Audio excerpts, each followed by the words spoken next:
Hello my dear friends, आज हम पढ़ने वाले हमारी वर्कशीट नंबर 75 हमारी हिंदी की है। हमारी बुक में से आया हुआ चैप्टर देखिए। उम्म, हुआ यूं था कि किसी शादी के सिलसिले में नुक्कड़ की हवेली पे तमाम मर्द बारात के लिए दूसरे गांव गए हुए थे। यानी कि शादी का टाइम है और जितने भी गांव में जो आदमी लोग थे सब क्या है, बारात के लिए दूसरे गांव गए हुए थे। औरतें सज धज कर रत जगह बना रही थी। रत जगह क्या होता है? जब आपने शादी देखी होगी तो आपको पता होगा रत जगह क्या होता है।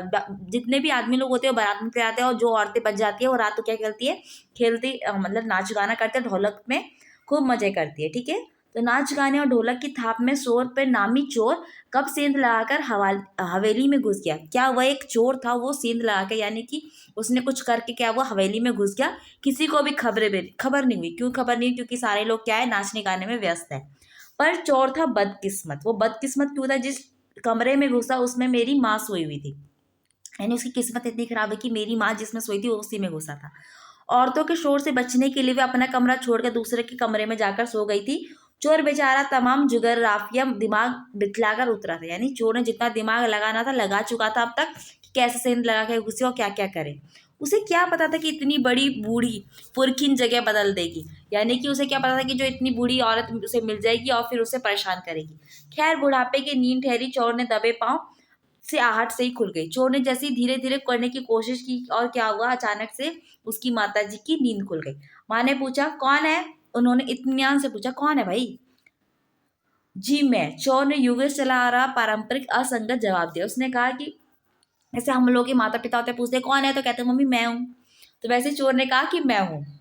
उसकी माँ ने कहा पानी पिला। चोर ने झिझक कर कहा जी मैं।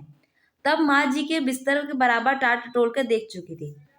लोटा खाली था। माँ ने देखा देखा कि लोटा खाली है। उसने कहा ऐसा कर, ये लोटा ले और कुएं से जाकर पानी भर के ला, पर देख कपड़ा कसकर बांधियो, तरीके से छानियो। यानी उसकी माँ कह रही है कि पानी जो है अच्छे से लेकर आ रही हो, कपड़ा भी अच्छे से, मतलब कि कुएं से जो पानी निकालेगा उसमें गंदगी नहीं होनी चाहिए, अच्छे से छान कर पानी लाइए।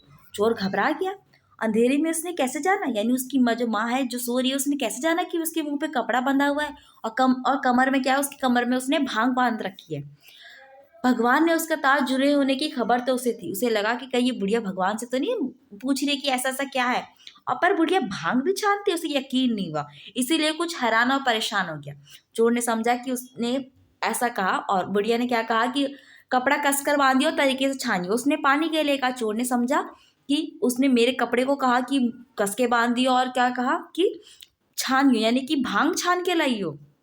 चोर को ऐसा लगा। तब माँ ने कहा जल्दी कर भाई, बड़ी प्यास लगी है। चोर ने कहा मैं तो चोर हूँ। मारे घबराहट के धर्म चक्कर में चोर ने सच कह दिया, यानी उसे सच बता दी कि मैं तो चोर हूँ।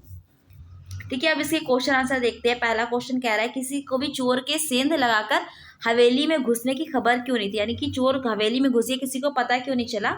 सभी औरतें मिलकर एक साथ रत जगह कर रही थी और सारे आदमी बारात में गए हुए थे, इसलिए किसी को चोर की खबर नहीं थी कि चोर जो है घर में घुसा हुआ है। दूसरा क्वेश्चन कहता है लेखिका ने चोर को बदकिस्मत क्यों बताया कि जो चोर है वो बदकिस्मत है। तो लेखिका ने चोर को बदकिस्मत इसलिए कहा क्योंकि चोर को खबर ना थी कि जिस कमरे में वो गया है उसमें लेखिका की माँ सो रही है। थर्ड है इस गद्यांश और पाठ के आधार पर लेखिका की माँ की जो व्यक्तित्व की आपको क्या क्या विशेषता है जो उभर कर आती है आप उसे लिखिए। जो मैंने अपने हिसाब से लिखा है, आपको जो अच्छी लगे आप उसे भी लिख सकते हैं। लेखिका की माँ की जो विशेषता है वो थोड़ी सी बेखबर है और कुछ भी हो, कोई भी हो, वो अपनी बात मनवा लेती है। यानी कि कोई भी इंसान हो अपनी बात मनवा ही लेती है, मुश्किल में भी वो घबराती नहीं है। फोर देखिए, चोर क्यों घबरा गया। जब उसकी माँ ने ऐसा कहा तो चोर घबरा गया था। उसकी माँ ने क्या कहा था? चोर इसलिए घबरा गया क्योंकि लेखक की माँ ने उससे जब कहा कि कपड़ा कसकर बांधियो और तरीके से छानियो, उसे लगा कि बुढ़िया ने जान लिया है कि चोर है वो। और पर उसे कैसे पता चला इतने अंधेरे होते हुए भी, यानी इतना अंधेरे होते हुए जो बुढ़िया को कैसे पता चला कि कोई चोर आया हुआ है। पांचवा, लेखिका की माँ जी ने और चोर के बीच संवाद को कुछ बहुत रोचक रूप से यहाँ लिखा गया है। इस बातचीत को आप और आगे बढ़ाते हुए अपने आप से अभी रोचक संवाद लिखिए, यानी कि आप अपने हिसाब से लिख सकते हैं। तो मैंने लिखा है माँ।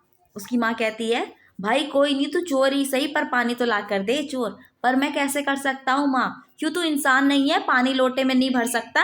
चोर, इंसान ही हूं मैं। माँ, तो जल्दी से पानी ला, मेरा गला सूख रहा है। चोर, जी माँ अभी लाया मैं। ठीक है, ओके फ्रेंड्स, यहाँ पे हमारा वीडियो कंप्लीट होता है। आई होप आपको वीडियो अच्छा लगा, उसे लाइक कीजिए, कमेंट कीजिए, शेयर कीजिए। और भी वीडियोस देखने के लिए मेरे चैनल को सब्सक्राइब कीजिए। Thank you.